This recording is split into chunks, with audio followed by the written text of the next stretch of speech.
சென்னை கோயம்பேடு பகுதியில் ஐடி ஊழியருக்கு பைக்கில் லிப்ட் கொடுப்பது போல உதவி செய்து ஆள் நடமாட்டம் இல்லாத பகுதிக்கு அழைத்துச் சென்று லேப்டாப், செல்போன் மற்றும் பணத்தை வழிப்பறி செய்த சம்பவம் பெரும் பதற்றத்தை ஏற்படுத்தியுள்ளது.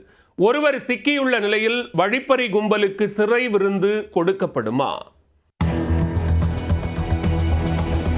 சென்னை வடபழனியில் வசித்து வருபவர் 30 வயதான ஷயந்தன் கோஷல் ஐடி நிறுவனத்தில் வேலை செய்து வருகிறார்.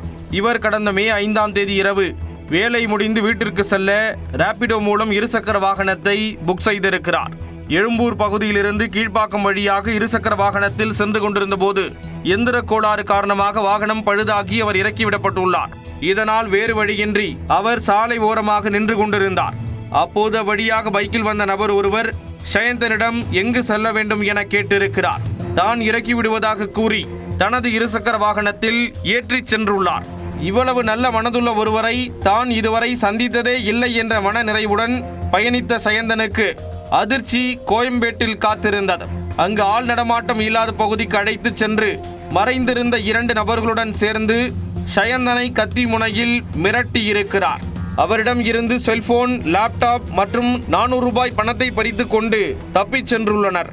இது தொடர்பாக கோயம்பேடு K11 காவல் நிலையத்தில் ஷயந்தன் அளித்த புகாரின் பேரில் வழக்கு பதிவு செய்த போலீசார் குற்றவாளிகளை பிடிக்க தேடுதல் வேட்டையில் இறங்கினர்.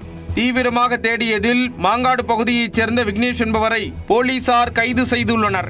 மேலும் தலைமறைவாக உள்ள 2 வரை தேடி வருகின்றனர். பைக்கில் லிப்ட் கொடுப்பது போல் அழைத்து சென்று மர்ம நபர்கள் வழிப்பறியில் ஈடுபட்ட சம்பவம் கோயம்பேடு பகுதியில் பெரும் அதிர்ச்சியை ஏற்படுத்தியுள்ளது.